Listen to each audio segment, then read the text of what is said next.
నమస్తే అండి. ఈరోజు మనము ఇన్స్టెంట్ పాట్లో టమాటో పప్పు ఎట్లా చేసుకోవాలో చూద్దాము.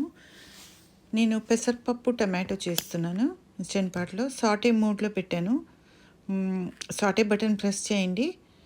అది కింద లెఫ్ట్ సైడ్ కిందికి ఉంటుంది, అన్నిటికంటే కిందికి. అది 25 నిమిషాలు సాటేలో ఉంటుంది. మామూలుగా వేపుకోవడానికి దానికి పనికి వస్తుంది. అయితే మనం క్యాన్సిల్ చేసుకోవచ్చు ఎప్పుడంటే అప్పుడు. ఇది 1 టేబుల్ స్పూన్ నూనె తీసుకున్నాను ఆ గిన్నెలోకి. అప్పుడే మూతలు ఏం పెట్టొద్దు, గిన్నె ఓపెన్గా పెట్టేసి దాంట్లో 1 టేబుల్ స్పూన్ నూనె తీసుకోండి. దాంట్లో ఒక 1/2 టేబుల్ స్పూను జీలకర్ర, 1/2 టేబుల్ స్పూన్ ఆవాలు వేయండి. వేసి అవి చిటపటమని కొంచెం లైట్ బ్రౌన్ కలర్కి వచ్చిన తర్వాత, నేను వీడియో షార్ట్గా చూపిస్తున్నాను, ఇదంతా కొంచెం టైం పడుతుంటుంది. అవి చిటపటమని కొంచెం లైట్ బ్రౌన్కి వచ్చిన తర్వాత అప్పుడే కోసి పెట్టి ఉంచుకున్న ఉల్లిగడ్డ చిన్న చిన్న ముక్కలు కోసి పెట్టుకోవాలి. కొంచెమే 1 టేబుల్ స్పూన్ అంతా అదేయండి.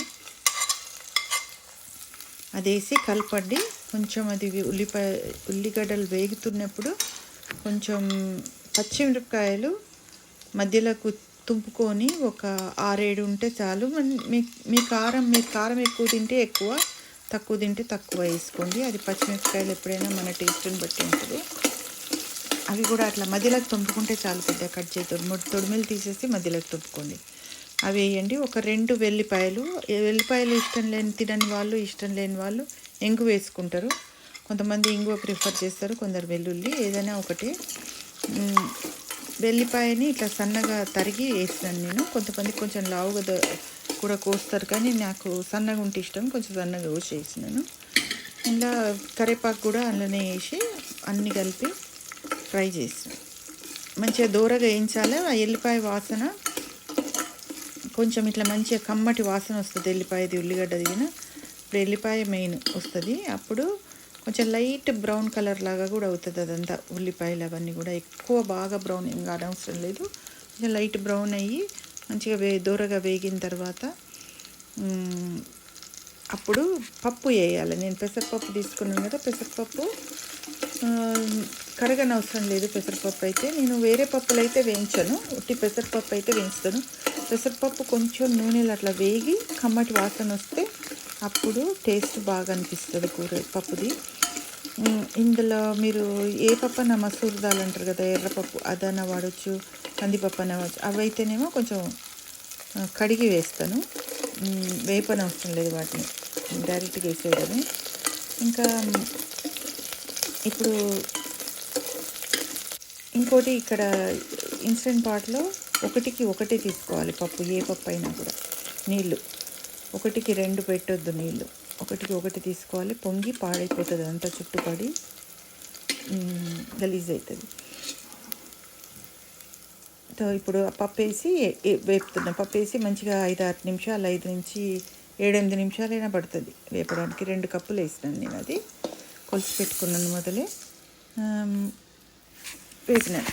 పెసర్లు కూడా చేసుకోవచ్చు మీరు కావాలంటే, కొంచెం మంచి. ఇప్పుడు అంతా ఫైబర్ ఉంటుందని అవన్నీ అందరూ ఉట్టి పెసర్లే ప్రిఫర్ చేస్తున్నారు కదా, మీరు పెసర్లు కూడా చేసుకోవచ్చు కావాలంటే. ఇప్పుడు 1కి 1 నీళ్ళు పోయండి. మొదలు కొలిసి పెట్టుకున్నాను, కానీ మీకు చూపిస్తానికి ఇంకొకటి కొలుస్తున్నాను.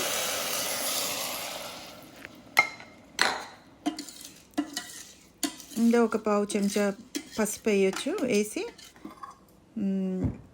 నేను అది కొత్తిమీర కూడా వేసేయండి.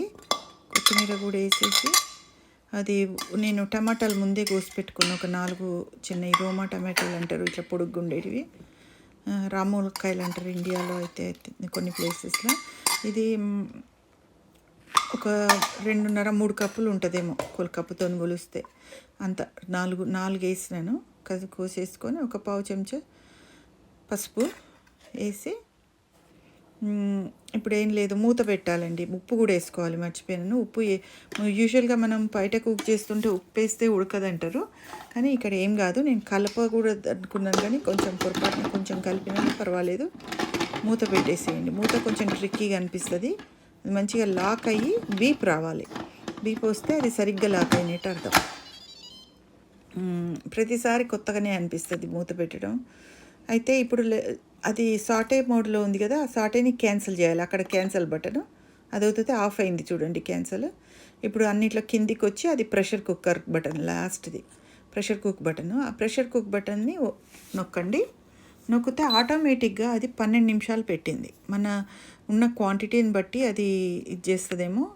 లైక్ 12 నిమిషాలు హై ఫ్లేమ్లో వచ్చింది, హై టెంపరేచర్లో.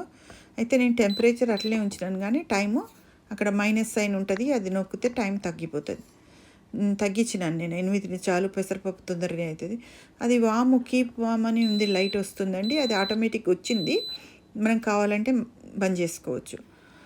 దాన్ని నొక్కితే బంద్ అవుతుంది. తర్వాత 8 నిమిషాల తర్వాత అది రెడీ అయ్యి మళ్ళీ బీప్ వచ్చింది. అన్ని సున్నాలు ఉన్నాయి, చూసిండ్రు కదా, ఎల్లుండి సున్నాలు ఉన్నాయి రెడీ అయినేటప్పుడు.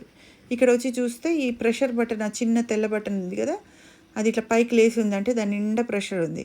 మనకు పెసరపప్పు కాబట్టి అంత ఎక్కువ అవసరం లేదు. కందిపప్పు అయితే దాన్ని అట్లనే వదిలేస్తాను, కానీ పెసరపప్పు కాబట్టి ఒక 5 నిమిషాలు ఆగినాను. మళ్ళీ ఆ నెంబర్లు 5 వరకు వచ్చిన తర్వాత, అంటే 5 నిమిషాలు అయింది, అప్పుడు వచ్చి ఆ ప్రెషర్ అంతా తీసేసినాను అనమాట. ఎందుకంటే అంత ప్రెషర్ అవసరం లేదు, అంత టైం వేస్ట్ కూడా అవసరం లేదు.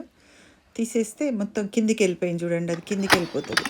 ఇప్పుడు మూత తీసి లోపల చూడండి, అది పప్పు మంచిగా ఉడికింది. పప్పుకి ఏం లేదు, కానీ గట్టిగా ఉంటుంది. ఎందుకంటే ఒకటికొకటే నీళ్ళు పోస్తాం కదా, అంత గట్టిగా ఉంటే నాకు నచ్చదు. ఇంకో 2 కప్పులు నీళ్ళు పోసుకున్నాను నేను.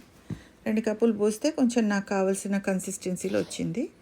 వచ్చిన తర్వాత దాన్ని బాగా కలిపి, దాంట్లో నేను ఇంకోటి అప్పుడు ఇంతకుముందు చెప్పడం మర్చిపోయినా, నూనెతో పోపు పెట్టినాను కదా నేను.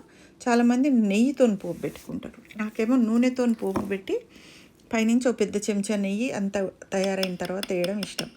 నెయ్యి లేకుంటే మామూలుగా బటర్ కూడా వేసుకోవచ్చు, వెన్న వేస్తే కూడా బాగుంటుంది. ఇది మంచిగా కలిపేసి తీసేసుకోండి గిన్నెలకి. అన్నంతో బాగుంటుంది, రొట్టెలతో కూడా తినొచ్చు. రొట్టెలు పూరీలతో కూడా చాలా బాగుంటుంది ఇది యాక్చువల్గా, పెసరపప్పు టమాటా. అయితే మళ్ళీ అన్నం తినేటప్పుడు కూడా యూజువల్గా నేనైతే మళ్ళీ అన్నంలో కొంచెం నెయ్యి వేసుకుంటాను. అప్పుడు పప్పు మీద కొంచెం నెయ్యి వేసి కలుపుకుంటే పచ్చడి అన్ని సైడ్కి పెట్టుకొని తినొచ్చు. మీకు నచ్చితే వీడియో లైక్ చేయండి, షేర్ చేయండి, సబ్స్క్రైబ్ చేయండి. Thank you.